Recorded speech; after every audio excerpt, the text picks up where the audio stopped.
ओम शांति। आज है 22 नवंबर 2021 के ईश्वरीय महावाक्य। पहले सुनते हैं मुरली के मुख्य पॉइंट्स। बाबा ने कहा, तुम बच्चे ऊंच से ऊंच भगवान के स्टूडेंट हो, यह कभी भूलो मत। सदा बुद्धि में रहना चाहिए कि हम बाबा से डायरेक्ट सुनकर फिर सूर्यवंशी घराने में जाएंगे। यह अंदर में सुमिरन करना है कि बाप हमको देवता बनाने के लिए पढ़ा रहे हैं। वहां जाकर हम लक्ष्मी नारायण अथवा उनके कुटुंब के भांति बनेंगे। फिर कहा, त्रिमूर्ति का चित्र बड़ा अच्छा है, यह चित्र सदैव पॉकेट में रखो और बार बार देखते रहो। घर में भी शिव बाबा का चित्र रख दो तो घड़ी घड़ी उनकी याद आएगी। तुम बच्चों को उच्च जाने का पुरुषार्थ करना चाहिए, नहीं तो अंत समय सब साक्षात्कार होगा, फिर हाय हाय करनी पड़ेगी। आगे कहा, योग में रहने से देह अभिमान कम हो जाएगा और तुम बहुत मीठे बन जाएंगे। देह अभिमान आने से ही बिगड़ते हैं। सपूत बच्चे उनको समझा जाता है जो योग में रहते हैं। उनसे कोई भी उल्टी सुल्टी बात नहीं होगी। वह मित्र संबंधियों को भी भूले हुए होंगे। और लास्ट में बाबा ने कहा, तुम कलयुग को छोड़ संगम युग पर आए हो। अभी उस बोट में बैठे हो जिसका खिवैया शिव बाबा है। कोई बीच में नाव से उतर जाते हैं तो फंस मरते हैं। तुमको टाइम वेस्ट नहीं करना चाहिए। काम काज करते भी अपने माशूक को याद करते रहो। अगर अभी पुरुषार्थ नहीं करेंगे तो सिंगल ताज भी नहीं मिलेगा। और अब सुनते हैं महावाक्यों को विस्तार से। मुरली का सार। मीठे बच्चे, अभी तुम संगम युग पर हो। तुम्हें इस पुरानी कलयुगी दुनिया का कोई भी ख्याल नहीं आना चाहिए। प्रश्न, बाप ने बच्चों को श्रेष्ठ कर्म करने की व कर्मों को सुधारने की विधि क्या बताई है? उत्तर, अपने कर्मों को सुधारने के लिए सच्चे बाप से सदा सच्चे रहो। यदि कभी भूल से भी कोई उल्टा कर्म हो जाए तो उसे बाबा को फौरन लिख दो। सच्चाई से बाबा को सुनाएंगे तो उसका असर कम हो जाएगा, नहीं तो वृद्धि होती रहेगी। बाबा के पास समाचार आएगा तो बाबा उसे सुधारने की श्रीमत देंगे। ओम शांति। शिव बाबा ब्रह्मा द्वारा बच्चों से पूछ रहे हैं कि बच्चे, तुम यहाँ सवेरे से बैठे क्या कर रहे हो? तुम स्टूडेंट तो हो ही, तो जरूर यहाँ बैठे यह ख्याल करते होंगे कि हमको शिव बाबा पढ़ाने आए हैं। इस पढ़ाई से हम सूर्यवंशी बनेंगे, क्योंकि तुम राजयोग सीख रहे हो। विष्णुपुरी का मालिक बनने के लिए इस ख्याल में बैठे हो, या किसको जिम्मेवारी, बाल बच्चे, धंधाधोरी आदि याद आता है? बुद्धि में यह रहना चाहिए कि यह है गीता पाठशाला। हमको भगवान पढ़ाते हैं और हम लक्ष्मी नारायण अथवा उनके कुटुंब के भांति बनेंगे। यह है राजयोग। बच्चों की बुद्धि में रहना चाहिए कि हम बाबा से डायरेक्ट सुनकर सूर्यवंशी घराने के भांति बनेंगे। लक्ष्मी नारायण का चित्र सामने खड़ा है, हमारा राज्य होगा। दुनिया में लोगों को मालूम नहीं है कि स्वर्ग किसको कहा जाता है। तुम बच्चे कहते हो कि हम अभी बाबा से स्वराज्य विद्या, स्वर्ग की सीख रहे हैं। हम ही स्वर्ग के मालिक बनने वाले हैं। यह अंदर में सुमिरन करना है। जैसे स्कूल में स्टूडेंट की बुद्धि में रहता है कि हम बैरिस्टर, इंजीनियर आदि बनने के लिए पढ़ रहे हैं। तुमको इतना भी याद रहता है, वो भूल जाते हो। तुम ऊंचते ऊंच भगवान के स्टूडेंट हो।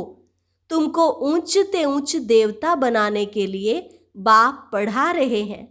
तुम उनके बच्चे हो। आत्माएं इस शरीर द्वारा अपने भविष्य मर्तबे को याद कर रही हैं, या शरीर के संबंधी जिस्मानी मिल्कियत, धंधाधोरी याद करती हैं।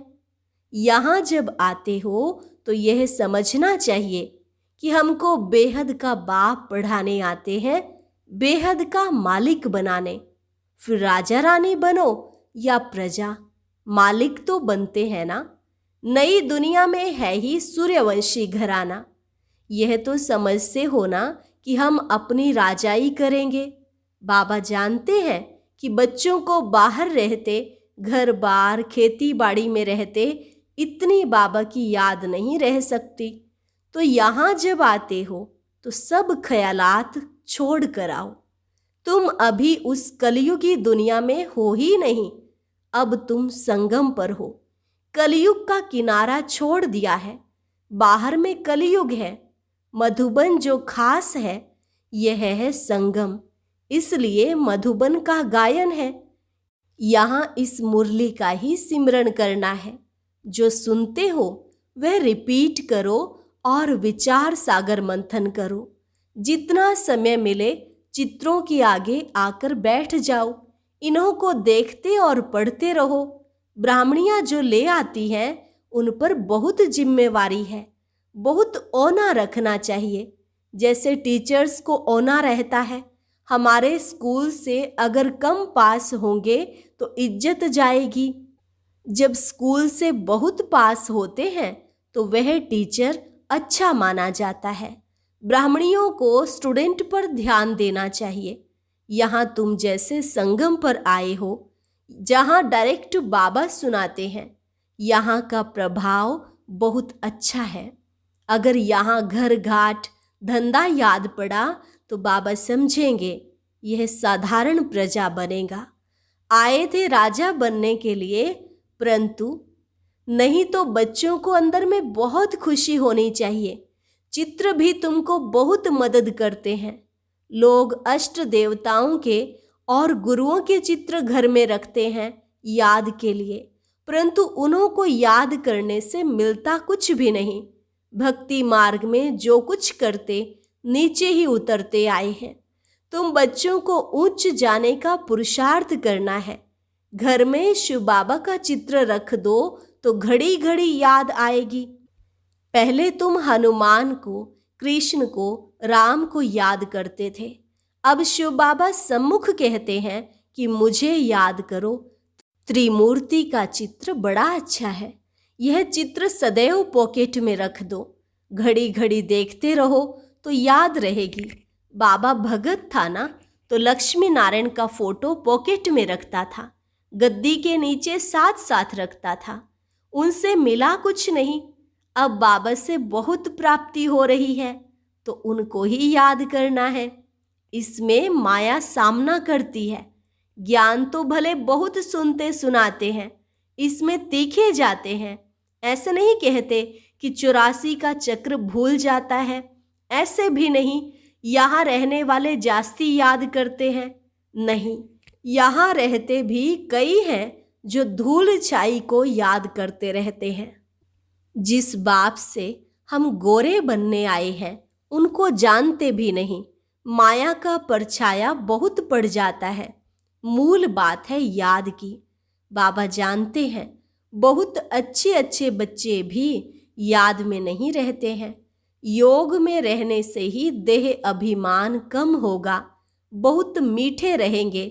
देह अभिमान होने से मीठे नहीं बनते, बिगड़ते रहते हैं। बाबा सबके लिए नहीं कहते, कोई सपूत भी हैं। सपूत उनको समझा जाता है जो योग में रहते हैं। उनसे कोई भी उल्टी सुल्टी बात नहीं होगी। मित्र संबंधी आदि सबको भूल जाएंगे।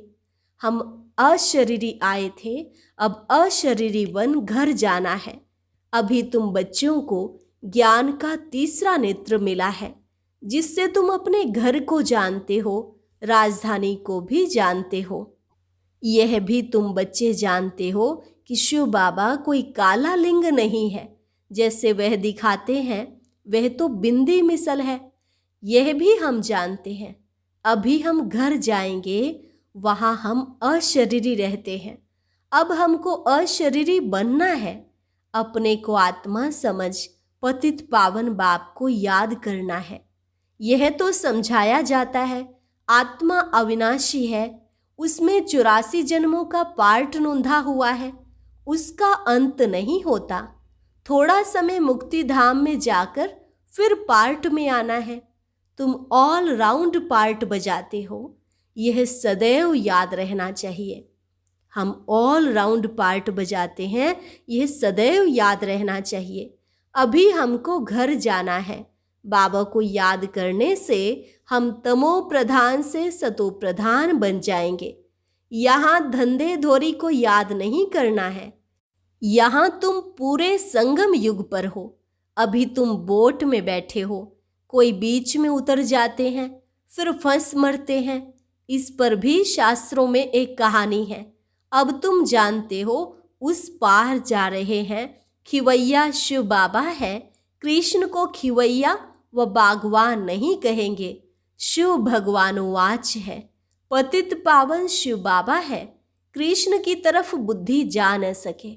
मनुष्यों की बुद्धि तो भटकती रहती है। बाबा आकर भटकने से छुड़ाते हैं।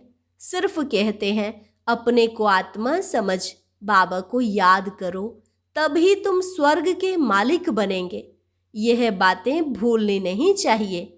यहाँ से तुम बहुत रिफ्रेश होकर जाते हो, अनुभव भी सुनाते हो।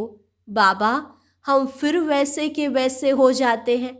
मित्र संबंधी आदि का मुंह देखते हैं, लुभायमान हो जाते हैं।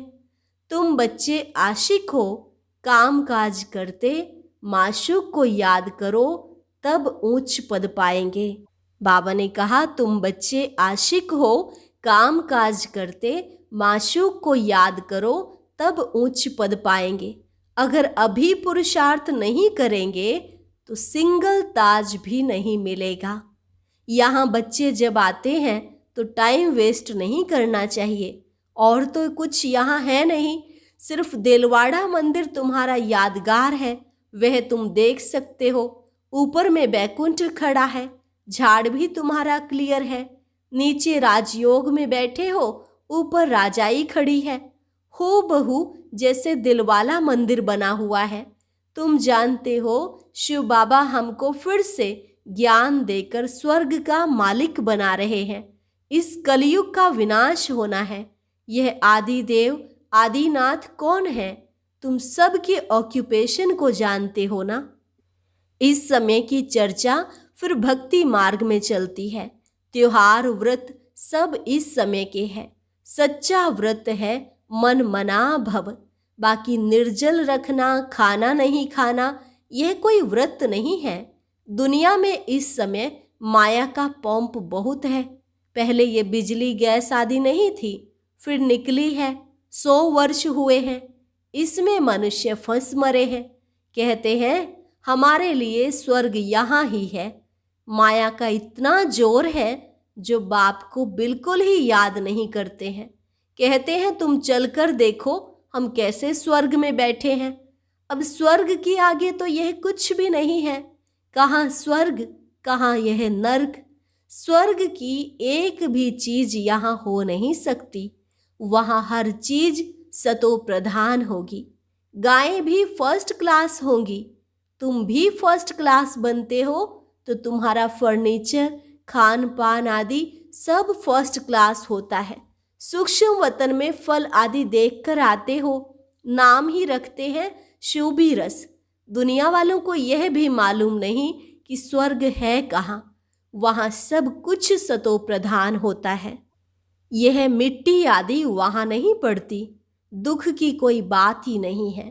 परंतु बच्चों को यह नशा अजुन चढ़ता नहीं है कि बाबा हमको स्वर्ग का मालिक बनाने के लिए पढ़ाई पढ़ा रहे हैं। चित्र कितने क्लियर हैं। चित्र बनने में समय तो लगता है।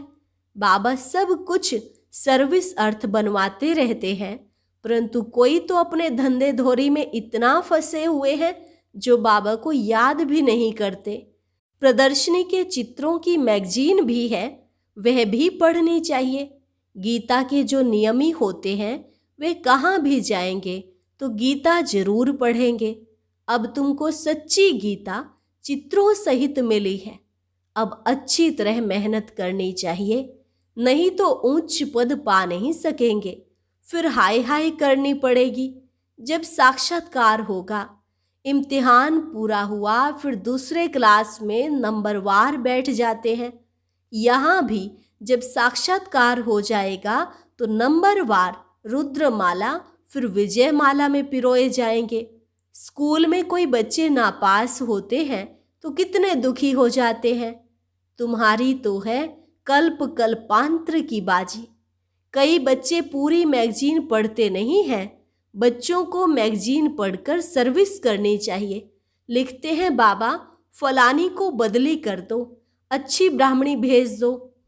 कोई कोई ब्राह्मणी के साथ इतना प्यार हो जाता है, ब्राह्मणी बदली होने से गिर पड़ते हैं, सेंटर पर आना ही छोड़ देते हैं। कोई उल्टा काम हो जाए तो सच्चाई से फौरन बाबा को लिखना चाहिए, तो पाप का असर कम हो जाएगा, नहीं तो वृद्धि होती जाएगी। बाबा सुधारने के लिए कहते हैं, परंतु कोई को सुधरना नहीं है तो पाप कर्म करना छोड़ते ही नहीं है। तकदीर में नहीं है तो बाबा को सच्चा समाचार नहीं देते हैं। बाबा के पास रिपोर्ट आने से सुधारने की कोशिश करेंगे। अच्छा, मीठे मीठे सिकिलधे बच्चों प्रति माता पिता बाप दादा का याद प्यार और गुड मॉर्निंग। रूहानी बाप की रूहानी बच्चों को नमस्ते। रूहानी बच्चों की रूहानी बाप दादा को नमस्ते नमस्ते, गुड मॉर्निंग। धारणा के लिए मुख्य सार। पहली पॉइंट, अशरीरी बनने का पूरा अभ्यास करना है। कोई भी उल्टी सुल्टी बात नहीं करनी है। बहुत मीठा बनना है, किसी बात में भी बिगड़ना नहीं है। मुरली का सिमरण करना है। जो सुनते हो उस पर विचार सागर मंथन करना है। मन मना भव का व्रत रखना है। वरदान, सदा फरमान के तिलक को धारण कर फर्स्ट प्राइज लेने वाले फरमान बरदार भव। सदा फरमान के तिलक को धारण कर फर्स्ट प्राइज लेने वाले फरमान बरदार भव।